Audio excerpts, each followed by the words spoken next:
آج تک کوئی ذلیل ہوا ہے نہ ہوگا، زکوٰۃ دے کر آج تک کوئی بھکاری اور فقیر ہوا ہے نہ ہوگا، لیکن سود کھا کھا کر لوگوں کے خون پسینے کی کمائی ہضم کر کر کے لوگوں کو نچوڑ نچوڑ کر جس نے سودی کاروبار کیا وہ برباد ہوا بھی ہے اور ہوتا رہے گا۔ آج تک یہ سنا نہیں گیا ہے فلاں صاحب بہت زکوٰۃ دیا کرتے تھے، بہت صدقہ و خیرات کیا کرتے تھے، مرے تو اس حال میں مرے کہ بالکل بھکاری ہو کر مرے۔ یہ چیز نہ سنی جائے گی نہ سنی جا سکتی ہے۔ اللہ کی طرف سے مدد آتی رہتی ہے۔ یمحق اللہ الربا ویربی الصدقات، اللہ تعالیٰ سود کو ملیامیٹ کرتا ہے اور صدقات کو اللہ تعالیٰ خوب بڑھوتری عطا کرتا ہے۔ لیکن یہ بات سنی گئی اور سنی جاتی رہے گی، فلاں کمبخت فلاں خبیث لوگوں کا مال خوب کھایا کرتا تھا، سودی کاروبار کیا کرتا تھا، لوگوں سے سود لیا کرتا تھا، مرا تو اس حال میں مرا کہ ایڑیاں رگڑ رگڑ کر مرا۔ تو اللہ رب العزت کے دین کو اختیار کر کے ہم کبھی پامال نہیں ہو سکتے۔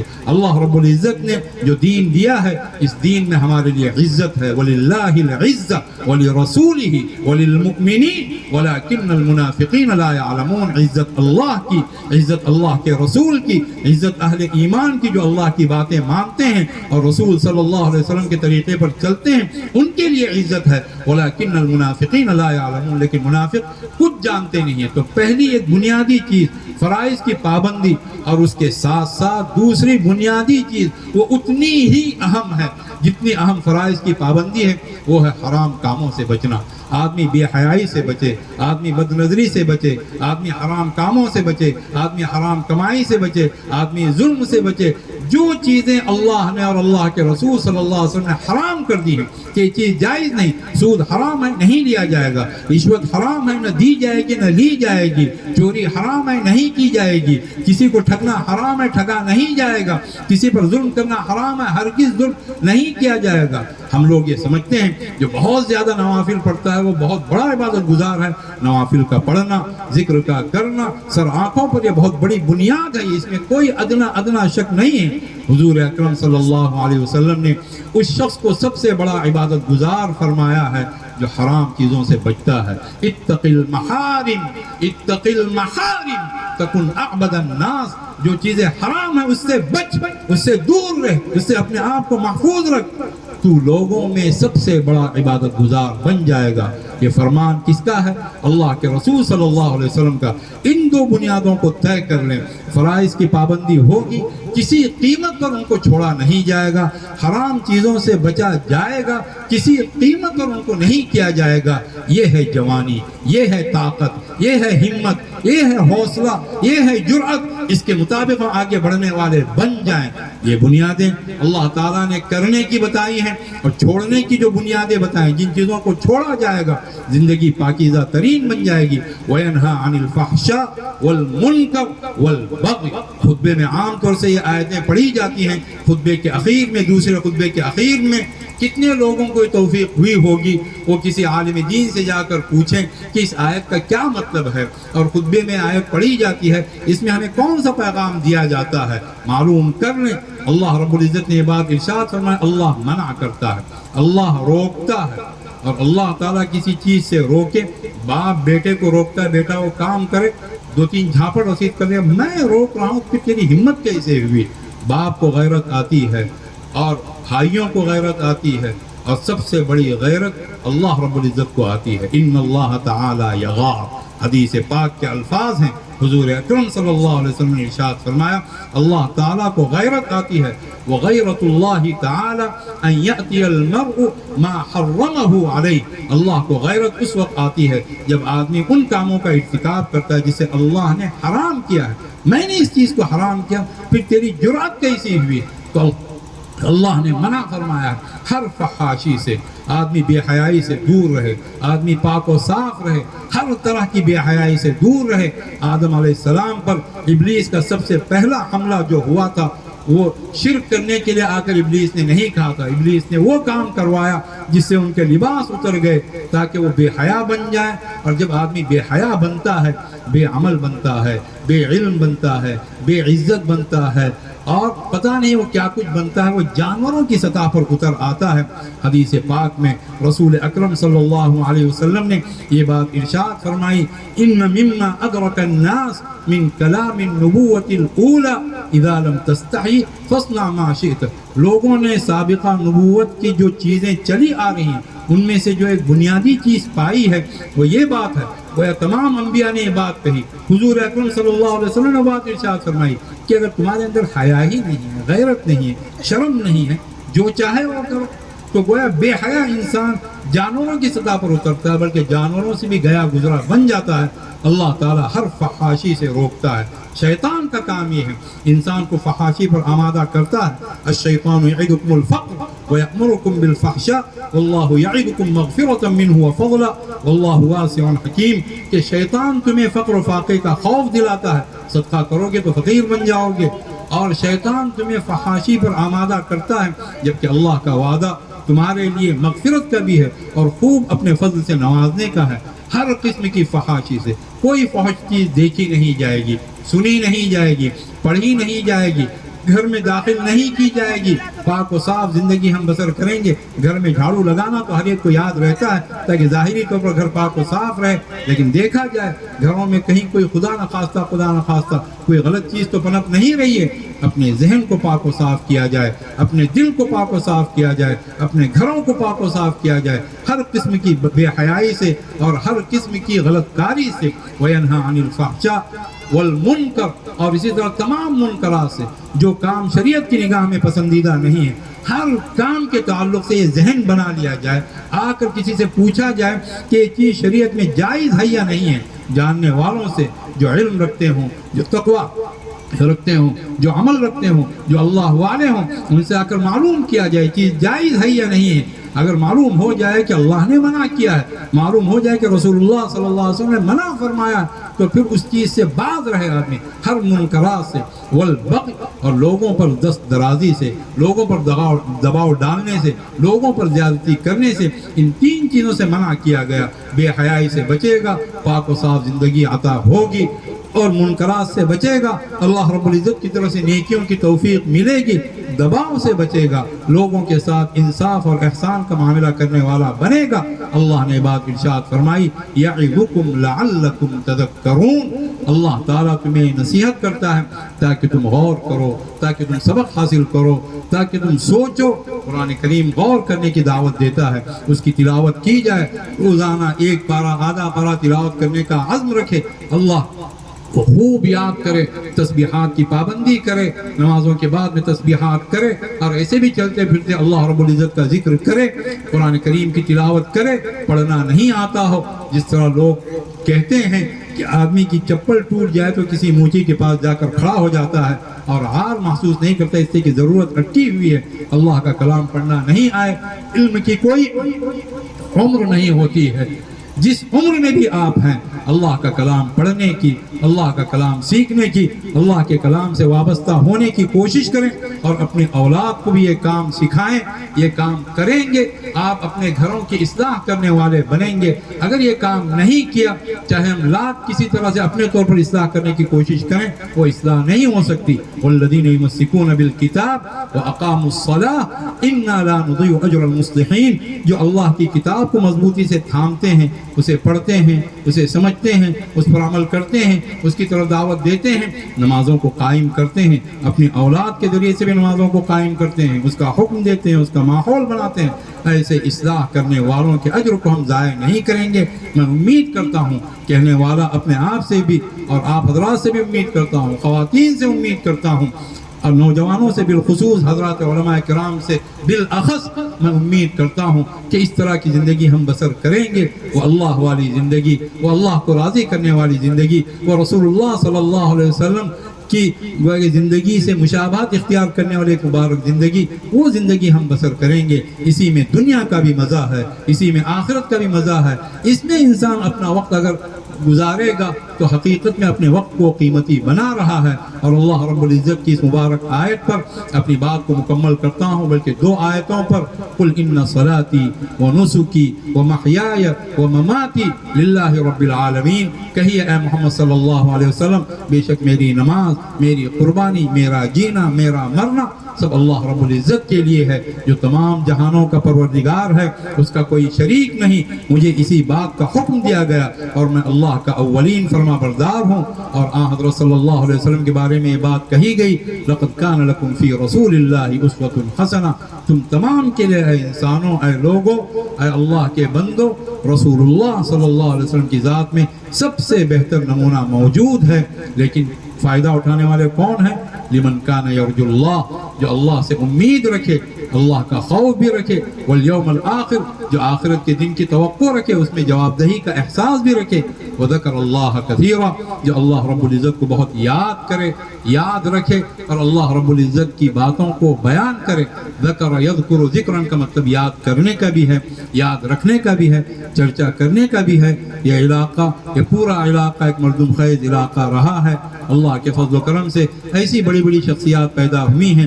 خاص طور پر مولانا عبد الماجد دریابادی رحمۃ اللہ علیہ کا نام لینا بہت ضروری سمجھتا ہوں، جن کے ذریعے سے اس علاقے کی شہرت ہوئی. لیکن وہ شہرت کس بنیاد پر ہوئی؟ وہ اللہ والے تھے، اللہ کی کتاب کی خدمت کرنے والے، اللہ رب العزت کی طرف سے جو احکامات ملے ان کو بندگان خدا تک پہنچانے والے، مفسر قرآن، بندگان خدا کے لیے تڑپ رکھنے والے. اور اللہ رب العزت کی کسی کے ساتھ کوئی رشتہ داری نہیں ہے. جو بھی بندہ اللہ والا بنے گا، چاہے امیر ہو، غریب ہو، کالا ہو، گورا ہو، کسی علاقے کا ہو، کسی برادری کا ہو، کوئی بھی زبان بولتا ہو، جو اللہ والا بنے گا اللہ رب العزت اس کا بنے گا. اللہ یجتبی الیہ من یشاء ویہدی الیہ من ینیب، اللہ جسے چاہتا ہے اپنا بنا لیتا ہے، اور جو اللہ کی طرف پلٹ پلٹ کر آتا ہے اللہ تعالیٰ اسے اپنے پاس آنے کا راستہ بھی دیتا ہے. اللہ رب العزت اس حاضری کو قبول فرمائے اور ہمارے آنے اور جانے کو اللہ تعالیٰ مدخل صدق مخرج صدق فرمائے، سچا آنا اور سچا جانا. اور آپ حضرات کے قیام کو اللہ تعالیٰ قیام صدق فرمائے، سچا رہنا. وآخر دعوانا ان الحمدللہ رب العالمین. اللہم صلی علی سیدنا محمد وعلی آل سیدنا محمد وبارک وسلم. اللہم انت السلام ومنک السلام تبارک یا ذا الجلال والاکرام. اللہم اعنا علی ذکرک وشکرک وحسن عبادتک. ربنا ظلمنا انفسنا وان لم تغفر لنا وترحمنا لنکونن من الخاسرین. اے اللہ جو بھی باتیں بتائی گئی ہیں ان کو قبول فرما، ان کے دلوں میں ان باتوں کو دلوں میں داخل فرما، کہنے والے کے دل میں بھی داخل فرما، سننے والوں کے قلوب میں بھی داخل فرما. جو بات خدا نخواستہ اگر غلط کہی گئی ہے اس کو ذہن و دماغ سے ہمیشہ کے لیے ختم فرما. ہم تمام کو اچھی زندگی نصیب فرما. اس پورے علاقے کو قبول فرما، یہاں کے مردوں کو، یہاں کی عورتوں کو، یہاں کے بچوں کو، یہاں کے تمام لوگوں کو اے اللہ قبول فرما. صاف ستھری زندگی ہم تمام کو نصیب فرما. وہ زندگی جو اللہ والی ہے، وہ زندگی جو تیرے محبوب رسول صلی اللہ علیہ وسلم نے بسر کر کے برت کر دکھائی ہے، اے اللہ اس طرح کی زندگی کی نقل کرنے والا ہم تمام کو بنا دے. ایک سچی زندگی، ایمانی بنیادوں پر بسر کی جانے والی زندگی اے اللہ ہم تمام کو عطا فرما. ہمارے جانے آنے اور جانے کو قبول فرما. ہمارے ساتھ جو رفقا ہیں، خاص طور پر ہمارے عزیز فاضل ساتھی مولانا سعید الزمان صاحب اور دوسرے جو حضرات ہیں، ان کے آنے جانے کو قبول فرما. یہاں جتنا مجمع ہے جو سن رہا ہے، جو اپنے گھروں میں ہیں، اے اللہ یہاں جتنی خواتین ہیں ان تمام کے رہنے کو اور یہاں زندگی کے دن بسر کرنے کو اے اللہ سب کو قبول فرما، قبولیت سے نواز دے. ربنا آتنا من لدنک رحمة وهيئ لنا من امرنا رشدا. ربنا آتنا في الدنيا حسنة وفي الآخرة حسنة وقنا عذاب النار. رب ارحمهما كما ربياني صغيرا. ربنا تقبل منا إنك أنت السميع العليم وتب علينا إنك أنت التواب الرحيم. وصلى الله تعالى وسلم على سيدنا ونبينا وحبيبنا وإمامنا وقدوتنا ومولانا محمد وعلى آله وصحبه أجمعين. اے اللہ جن لوگوں نے جلسہ منعقد کیا ہے، اے اللہ جو نوجوان ہیں جن کے پاس طاقت اور قوت ہے، اے اللہ ان کی طاقت اور قوت کو اپنے دین کے لیے قبول فرما. جتنے گھر کے بڑے ہیں، جتنے گھر کے چھوٹے ہیں، جتنی خواتین ہیں، اے اللہ سب کے ساتھ رحم کا معاملہ، کرم کا معاملہ، احسان کا معاملہ فرما۔ جتنے بھی علماء کرام ہیں اور جتنے لوگ اسٹیج پر بیٹھے ہوئے ہیں جو نمایاں شخصیات ہیں، اے اللہ ان سے نمایاں خدمات بھی لے لے اور ان کے خدمات کو قبول بھی فرما۔ سچی زندگی ہم تمام لوگوں کے لیے مقدر فرما۔